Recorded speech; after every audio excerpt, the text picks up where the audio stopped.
All India All Night Prayer presents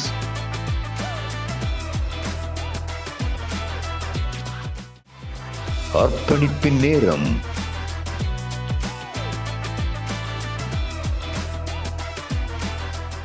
ஆண்டவரும் இரட்சகரும் மீட்பரும் வரப்போகிற மேசியாவாகிய இயேசு கிறிஸ்துவின் இனிதான நாமத்தில் உங்கள் யாவருக்கும் அன்பின் வாழ்த்துக்களை தெரிவித்துக் கொள்கிறோம்.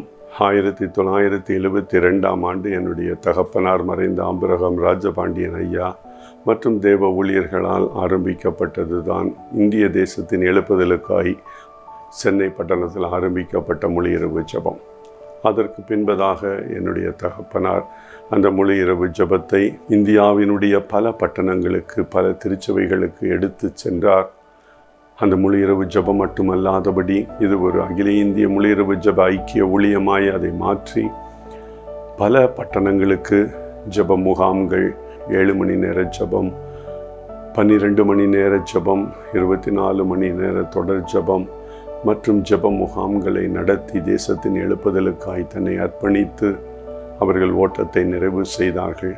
அதற்கு பின்பதாக என்னுடைய தாயார் மற்றும் ஒட்டஞ்சத்திரத்தில் சகோதரர் சந்திரன் அவர் தலைவராக இருந்து எங்களை வழிநடத்தி கொண்டிருப்பதற்காய் நன்றி செலுத்துகிறோம். தேவனுடைய பெரிதான கிருபையில் 2021 இறுதியில் இந்த ஜெப ஐக்கியத்தின் கிளை ஊழியமாக மத்திய பிரதேச மாநிலத்தில் மட்டும் மிஷினரிகளை நியமித்து கர்த்தருடைய சுவிசேஷ நற்செய்தியை அறிவிக்க கர்த்தரிடத்தில் தரிசனத்தை பெற்று ஒரு 10 மிஷினரிகளாய் ஆரம்பிக்கப்பட்ட அந்த எளிய ஊழியம் இப்பொழுது 2025 இறுதியில் 108 மிஷினரிகளை நியமித்து கர்த்தருடைய மேலான பணியை செய்து வருகிறதற்காய் நன்றி செலுத்துகிறேன். 2030 1000 மிஷினரிகளை மத்திய பிரதேச மாநிலத்தில் மட்டும் நியமித்து கர்த்தருடைய ஊழியத்தை நிறைவேற்ற நாங்கள் தரிசனம் பெற்று ஓடிக்கொண்டிருக்கிறதை யாவரும் அறிவீர்கள். இந்த கிதியோன் மிஷினரி ஊழியம், இந்த ஊழியத்தினுடைய பெயர் கிதியோன் மிஷினரி இயக்க ஊழியம். இந்த ஊழியத்தோடு உங்களை எளிதாய் இணைத்து கொள்ளலாம். இந்த ஊழியத்திற்காய் நீங்கள் ஜெபிக்கலாம்.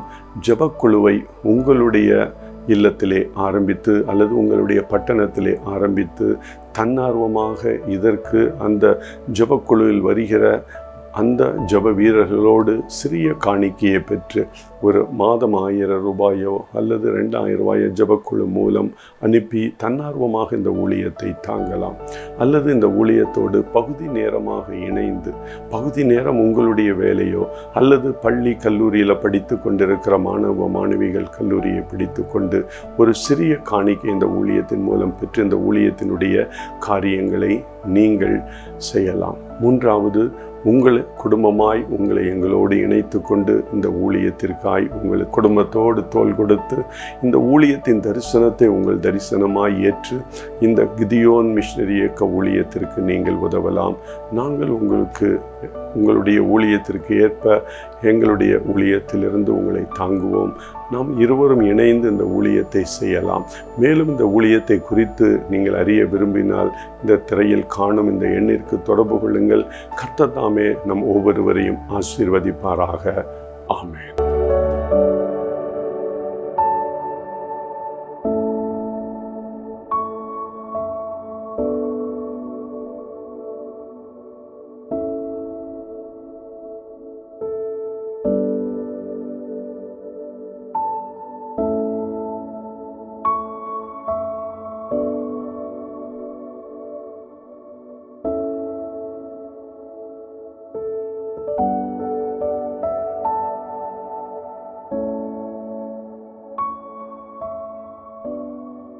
ஆண்டவரும் இரட்சகரும் மீட்பரும் வரப்போகிற மேசியாவாகிய இயேசு கிறிஸ்துவின் இனிதான நாமத்தில் இந்த நிகழ்ச்சி மூலமாக தொலைக்காட்சி வாயிலாக செய்தியை கேட்டுக்கொண்டிருக்கிற அநேக உள்ளங்களுக்கு அகில இந்திய முழு இரவு ஜெப ஐக்கியத்தின் சார்பிலேயும் என்னுடைய கிளை ஊழியமாகிய மத்திய பிரதேச மாநிலத்தில் மட்டும் நடந்து வருகிற கிதியோன் மிஷினரி இயக்க ஊழியத்தின் சார்பிலே அன்பின் எழுப்புதல் வாழ்த்துக்களை தெரிவித்துக் கொள்கிறேன். கர்த்தர் உங்களை ஆசீர்வதிப்பாராக.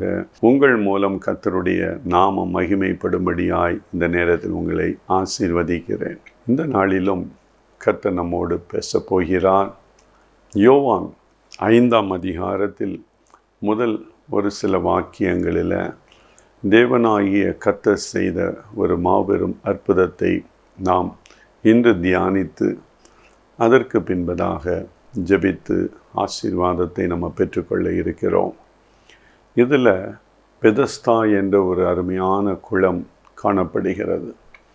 அந்த குளத்தில் ஒரு மகிமை என்ன என்றால், எப்பொழுதாவது தேவதூதன் பரலோகத்திலிருந்து இறங்கி அந்த குளத்திலே காலை வைத்து அந்த குளத்தை கலக்கும்போது எப்படிப்பட்ட வியாதியஸ்தர்களாக இருந்தாலும் சரி, வேதம் அதைத்தான் சொல்லுகிறது. குருடனாயிருந்தால் பார்வையடைவார், முடவனாயிருந்தால் கால்கள் பலப்படும், குஷ்டரோகியாக இருந்தால் ஒரே நிமிடத்தில் அதில் மூழ்கி எழும்பும்போது குஷ்டம் மறைந்து போகும். அப்படி இந்த குலத்திற்கு அந்த தேவதூதனினால் ஒரு மகிமை கிடைக்கிறது. அதனால் இப்பொழுதாவது தேவதூதர் இந்த குளத்தை கலக்குவார் என்று அநேக வியாதியஸ்தர்கள் அந்த குளத்தை சுற்றிலும் உட்கார்ந்து காத்திருப்பார்கள். யார் முதலாவது இறங்குவது? முதல்ல இறங்குனா சுகந்தான். அப்படி பல ஆண்டுகளாய் வியாதியோடு காத்திருந்த ஒரு மகன் 38 வருடம் வியாதியோடு, வேதனையோடு, அவமானத்தோடு குடும்பத்தை விட்டு ஒதுக்கி வைக்கப்பட்ட நிலையில் ஒரு மனிதன் அந்த பெதஸ்தா குளத்தில் வியாதி சுகமடைவதற்காக காத்திருக்கிறான். ஒருவேளை வரிசையில் வந்து இந்த சுகத்தை பெற வேண்டும் என்றால் பல ஆண்டுகளுக்கு முன்பதாகவே இந்த மனிதன் சுகம் பெற்று தன்னுடைய குடும்பத்தோடு இணைந்திருப்பான். ஆனால் இவனுக்கு அப்படிப்பட்ட ஒரு ஸ்லாக்கியம் கிடைக்கவில்லை. மியூசிக்கல் சேர் மாதிரி நம்ம நாட்டில் மியூசிக்கல் சேர் வைத்து 10 சேர் வைத்திருப்பாங்க, 12 பேர் நிற்பாங்க, 10 பேர் உட்கார்ந்தா 2 பேர் வெளியே போயிடணும். போட்டி போட்டு அந்த சேரை பிடிக்கிறது மாதிரி யார் எப்போ கலங்குவான்? இரவு நேரமாக இருக்கலாம், நடுநிசி நேரமாக இருக்கலாம், பகல் நேரமாக இருக்கலாம். எப்பொழுது தேவதூதன் இறங்கி அந்த குளம் கலக்கப்படுகிறதோ அந்த குளத்திற்கு ஒரு மகிமை. அப்படிப்பட்ட ஒரு மனிதனை சந்திக்க தேவனாகிய கர்த்தர் என்ன செய்கிறார்? வருகிறார். அந்த குளத்திற்கே வருகிறார். வந்து 38 வருடம் வேதனையோடு இந்த வியாதியினுடைய உக்கரத்தை சுமந்து அதிலே வாழ்ந்து கொண்டிருக்கிற இந்த மகனிடத்தில் அருகாமையில் வந்து அவர் பார்த்து சிரித்து அவனிடத்தில் ஒரு கேள்வி கேட்கிறார். நீ சுகமடைய விரும்புகிறாயா? நீ சொஸ்தமடைய விரும்புகிறாயா? Are you want to be heal? உனக்கு சுகம் வேண்டுமா என்று கேட்கிறார். நம்ம ஒரு வேளை நினைக்கலாம், இவர் கடவுள் தானே, இவர் இயேசு கிறிஸ்து இந்த உலகத்தை எல்லாம் படைத்தவர் தானே, இவருக்கு என் வேதனை தெரியாதா? இவருக்கு என்னை பற்றி தெரியாதா என்று ஒருவேளை மனதில் நீங்கள் ஒரு எண்ணம் கொள்ளலாம். கிறிஸ்தவராய் பல தலைமுறைகளாய் நம்ம வாழ்ந்து கொண்டிருக்கலாம், அல்லது இப்பொழுது தான் கிறிஸ்துவை ஏற்றுக்கொண்ட குடும்பமாக இருக்கலாம். ஆண்டவர் சொல்லுகிறார், என்னை பின்பற்றுகிறவர்களுக்கு போராட்டம் உண்டு. நீ மரிக்கும் தருவாயில் வரைக்கும் போராட்டம் உண்டு. ஏனென்றால் எதிராளியான சாத்தான் மற்றவங்களை குறித்து, பாவத்தில் வாழ்கிறவங்களை, அநியாயத்தை இருக்கிறவங்களை குறித்து கவலைப்படவே மாட்டான். கர்த்தருடைய ராஜ்யத்திற்கென்று அர்ப்பணித்த குடும்பத்தை தான் அவன் குறிவைத்து தாக்க அவன் எத்தனித்து கொண்டிருப்பான். நீ எப்பொழுது எப்பொழுது பாவத்தில் விழுவ, எப்பொழுது சிக்குவ, எப்பொழுது உன்னை தண்டிக்கலாம், எப்பொழுது உனக்கு ஏதாவது ஒரு துன்புறுத்தலான காரியத்தை கொடுத்து உன்னை விசுவாசத்தை விட்டு விலக்கலாம் என்று அவன் காத்திருப்பான். ஒருவேளை இந்த வார்த்தைகளை கேட்டுக்கொண்டிருக்கிற அநேகர் பல ஆண்டுகளாய் வியாதியில் அல்லது பல ஆண்டுகளாய் பலவிதமான போராட்டத்தில் நீங்கள் தவித்து கொண்டிருக்கலாம். அப்படிப்பட்ட உங்களை பார்த்து தேவனாகிய கர்த்தர் உங்கள் அருகாமையில் வந்து இந்த வார்த்தைகள் மூலம், ஏன் மூலம் ஆண்டவர் கேட்கலாம், உன்னுடைய பிரச்சனைக்கு தீர்வு காண நீ விரும்புகிறாயா? இப்பொழுது இருக்கிற இந்த போராட்டத்தில் ஒரு தீர்வு பெற நீ விரும்புகிறாயா? உனக்கு குழந்தை பாக்கியம் இல்லை, நீ அதை அடைய விரும்புகிறாயா? பல ஆண்டுகளாய் ஒரு குறிப்பிட்ட வியாதிக்காய் நீ சிகிச்சை எடுத்து கொண்டிருக்கிறாய். கண்ணில் ஏற்பட்ட குறைபாடுக்காய் சிகிச்சை எடுத்து கொண்டிருக்கிறாய். இருதயத்தினுடைய குறைபாட்டுக்காய் நீ சிகிச்சை எடுத்து கொண்டிருக்கிறாய். நுரையீரல் பிரச்சனைக்காய் நீ சிகிச்சை எடுத்து கொண்டிருக்கிறாய்.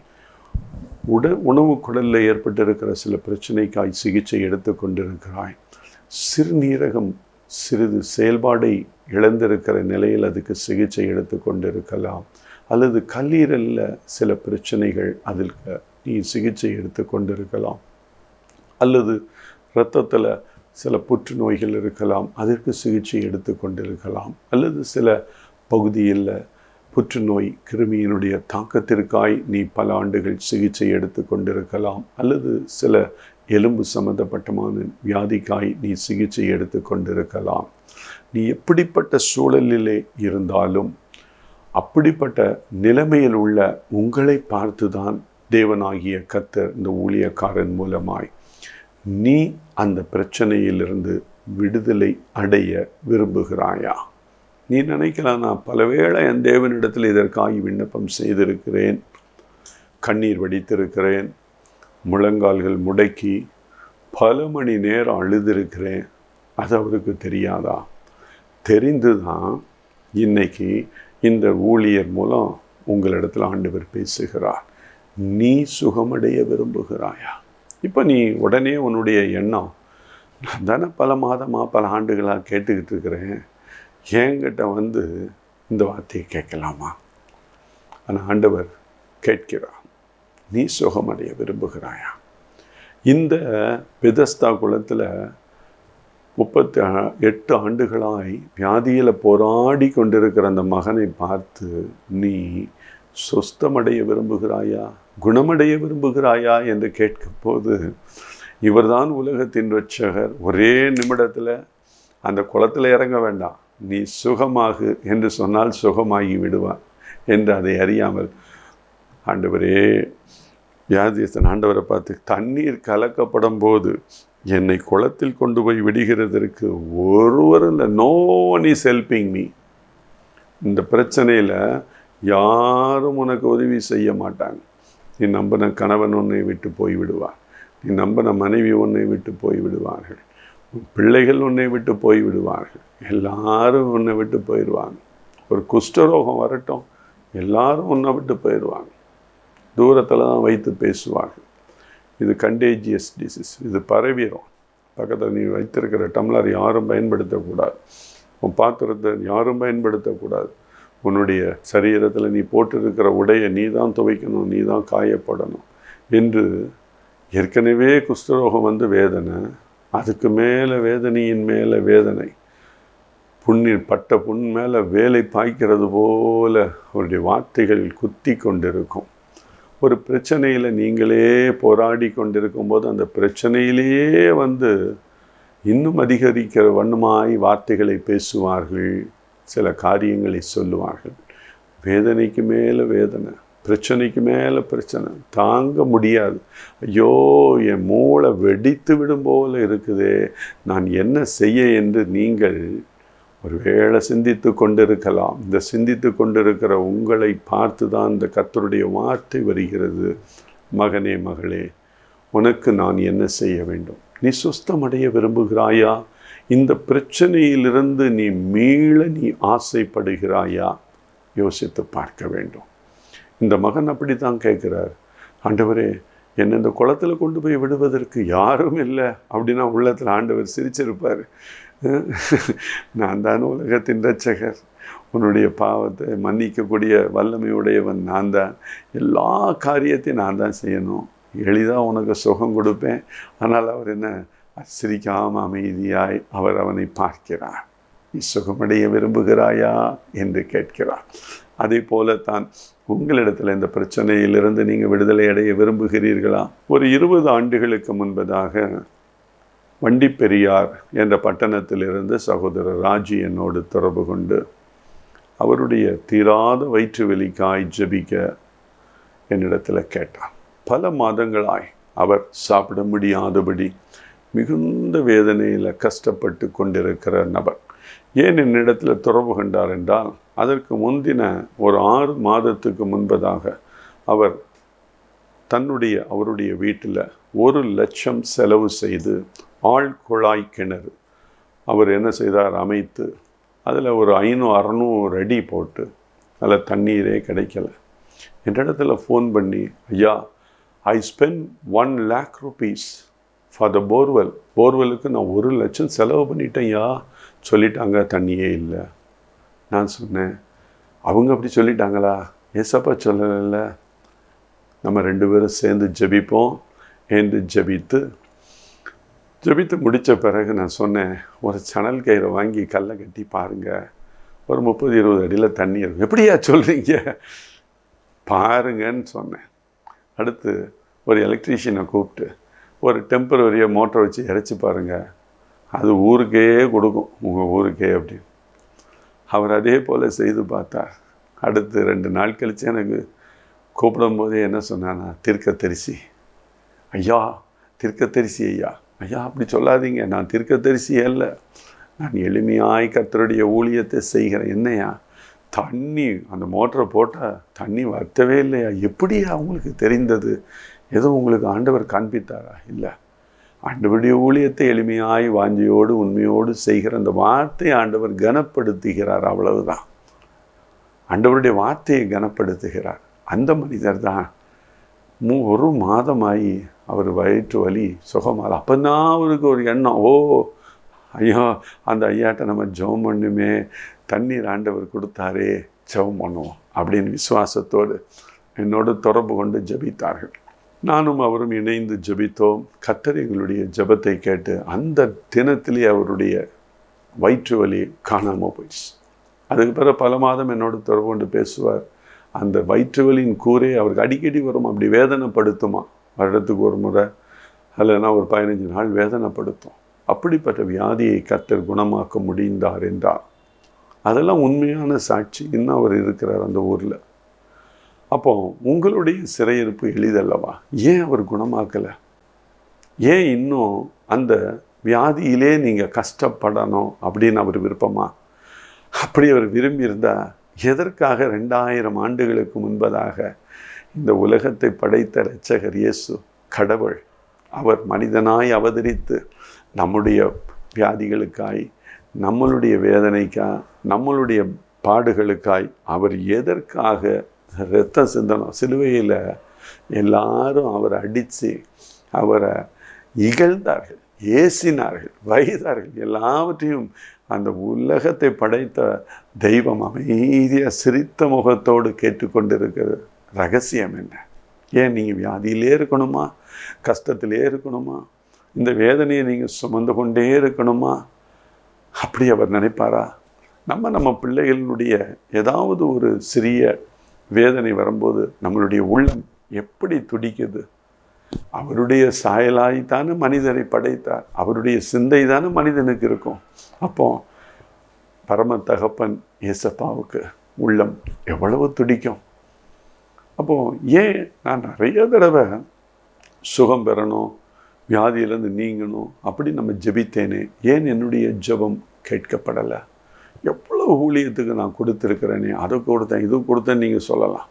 ஆனால் நல்ல நிலத்தில் விழுகிற விதை தான் முளைத்து பலன் கொடுக்கும்.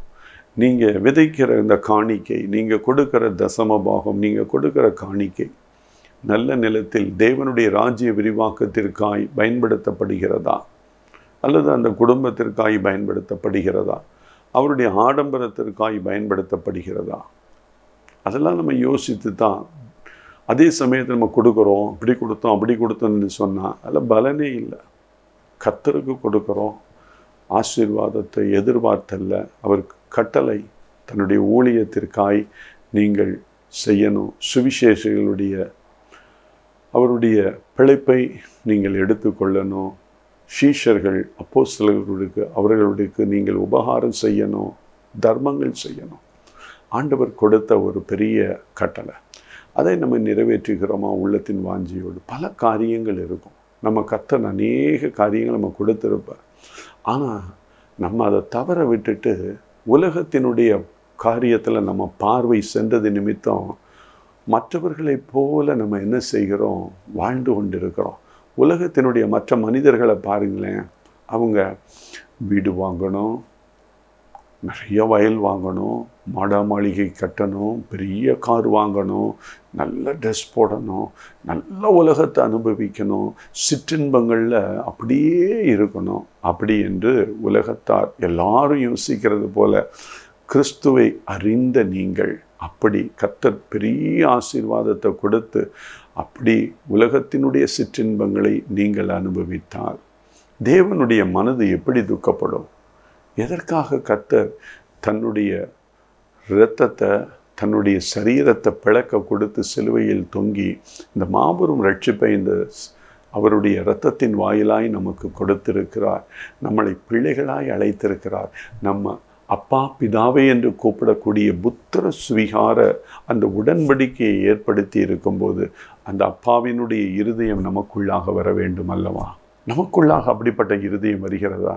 அழிந்து போகிற மக்களுக்காகத்தானே நம்முடைய பரம தகப்பன் தன்னை சிலுவையில் அடிக்க அர்ப்பணித்தார். நீங்கள் என்ன செய்றீங்க?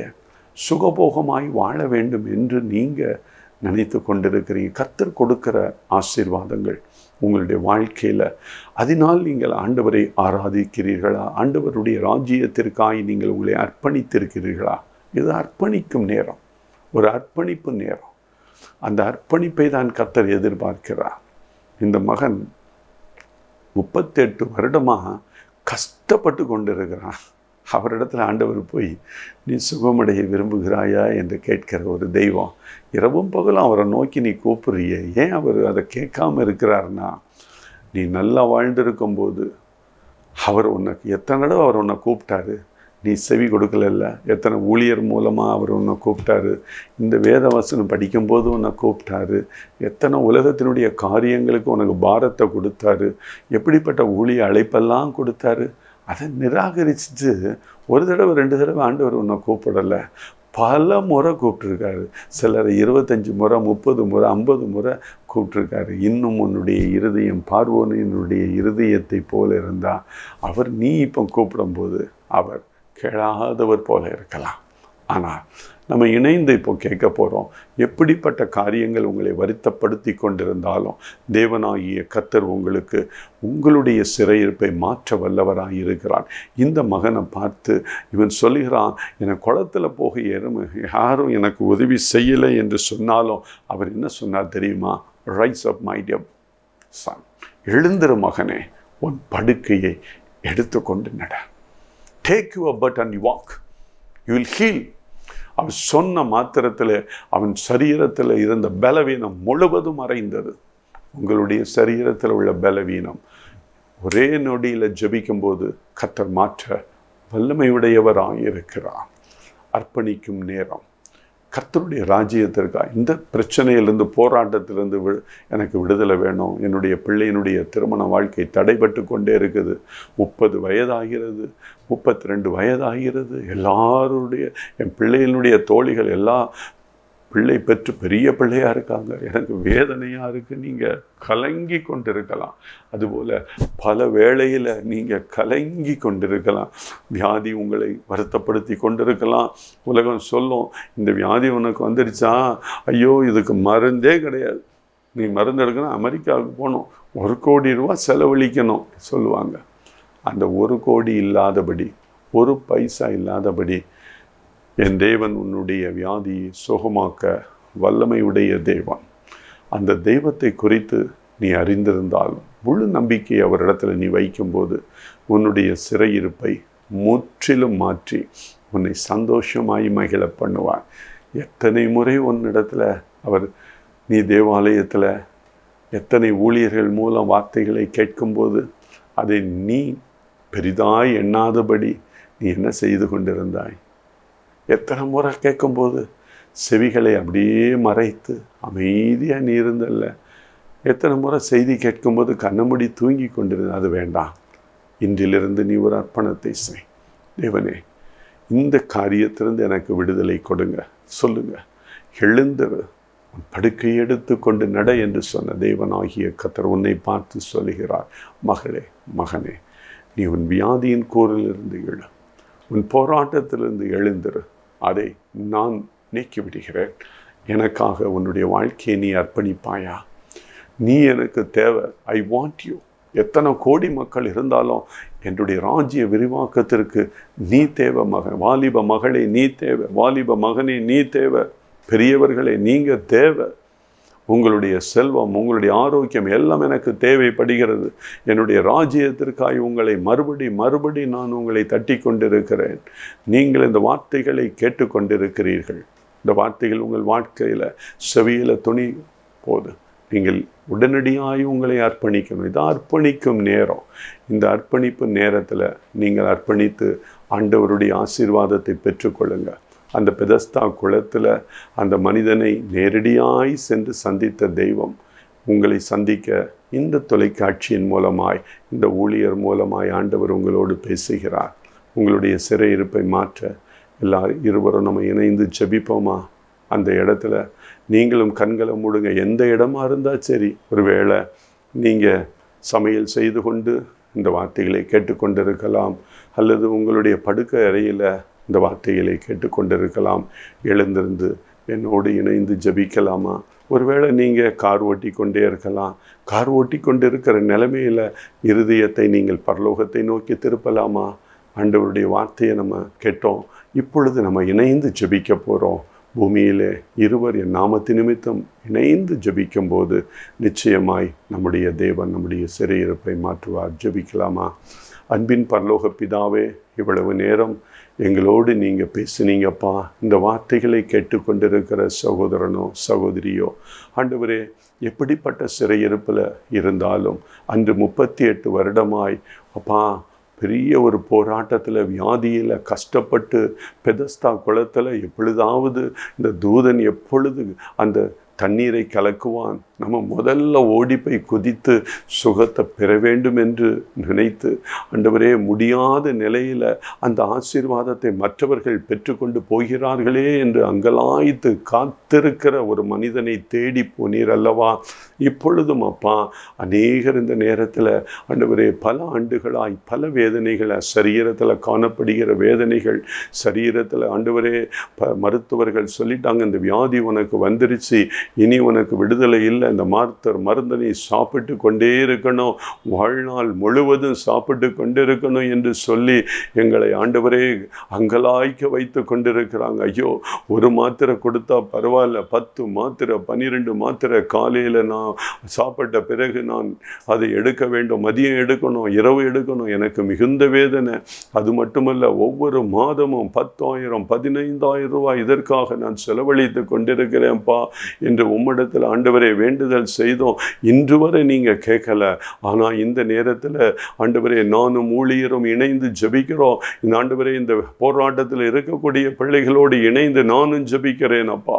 உம்முடைய வார்த்தைகள் ஆண்டவரே இப்பொழுது அவர்களுக்கு துணிக்கட்டும். அன்று 38 வருடமாய் அப்பா கஷ்டத்தில் வேதனையில் இருந்த அந்த வியாதி உள்ள ஒரு மனிதனை பார்த்து நீ சுகமடைய விரும்புகிறாயா, நீ சொஸ்தமாக விரும்புகிறாயா என்று கேட்கும் பொழுது உள்ளத்தில் இருந்த அவன் ஆம் என்று சொல்லல, என்னை யாரும் குளத்தில் கொண்டு போய் விடலை என்று சொன்னாலும் நீ எழுந்திரு, உன் படுக்கையை எடுத்துக்கொண்டு நட என்று உம்முடைய மகிமையை வெளிப்படுத்தினீரே.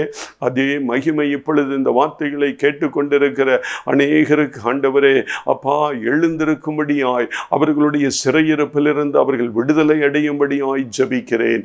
இயேசுவின் நாமத்தில் ஒரு வல்லமை இறங்கும்படியாய் ஜெபிக்கிறேன். பிசாசின் கட்டுகள் இயேசுவின் நாமத்தில் அறுத்தெறியும்படியாய் ஜெபிக்கிறேன். ஆண்டவரே, வியாதியை கொண்டு வருகிற எல்லா பிசாசினுடைய வல்லமைகள் இயேசுவின் நாமத்தில் கட்டப்படும்படியாய் ஜெபிக்கிறேன். எல்லா ஆண்டவரே வியாதியின் கூறிலிருந்து நீர் விடுதலையை கொடுக்கும்படியாய் ஜெபிக்கிறேன். அவர்களை மரணத்தை நோக்கி பயணித்துக் கொண்டிருக்கிற அந்த வியாதிகளை இயேசுவின் நாமத்தில் நாங்கள் சபிக்கிறோம். இருவரும் இணைந்து சபிக்கிறோம். இயேசுவின் நாமத்தில் ஒரு விடுதலையை சுதந்தரித்துக் கொள்ளுகிறோம் அப்பா. ஒரு ஜெயத்தை நாங்கள் சுதந்தரித்துக் கொள்ளுகிறோம். உம்முடைய தெய்வீக வல்லமை இறங்குவதாக இயேசுவின் நாமத்தில் ஆண்டவரே. பலவிதமான போராட்டங்கள், நிந்தைகள், குடும்ப பாரத்தில் ஆண்டவரே அமிழ்ந்திருக்கிற ஒவ்வொருவருக்காய் நாங்கள் ஜெபிக்கிறோம். இயேசுவின் நாமத்தில் ஆண்டவரே அவர்களுடைய வேண்டுதல்களை நீங்க கேட்டு இயேசுவின் நாமத்தில் ஒரு விடுதலையை கொடுத்து, எழுந்திரு மகளே, எழுந்திரு மகனே, என்னுடைய ஊழியத்தை நீ நிறைவேற்று என்று ஆண்டவரே சொல்லுகிற அந்த வார்த்தையின்படி அவர்கள் கீழ்ப்படிந்து ஊழியத்தை நிறைவேற்ற தேவன் கிருபை செய்யும்படியாய் ஜெபிக்கிறோம். இயேசுவின் நாமத்திலே அவர்களை ஆசீர்வதிக்கிறேன். எல்லா வியாதியின் கூறுகள் மறையும்படியாய் போராட்டம் இயேசுவின் நாமத்தில் மறையும்படியாய் ஜெபிக்கிறேன். தோல்விகள் இயேசுவின் நாமத்தில் ஜெயமாய் மாறும்படியாய் ஜெபிக்கிறேன். தொடர்ந்து வழி நடத்தும் அந்த குடும்பத்தை ஆசீர்வதியும். இயேசுவின் நாமத்தில் ஜெபிக்கிறோம் பிதாவே. ஆமென். God bless you. Dear children of God, our bank details to send offering as follows. Our account name, All India All Night Prayer Fellowship. Bank name, Indian Overseas Bank. Account number 065101000006743. IFSC code IOBA 4444651. Our GPay and cell phone number 8825809981. Below address for sending prayer request, testimony, subscription, offering, check, DD, monthly magazine. For more details and contact, All Night Prayer Fellowship, number 487, Pavalamalli Street, Gomadipuram, 6th Main, Madurai 20. Contact WhatsApp number 83004 48022.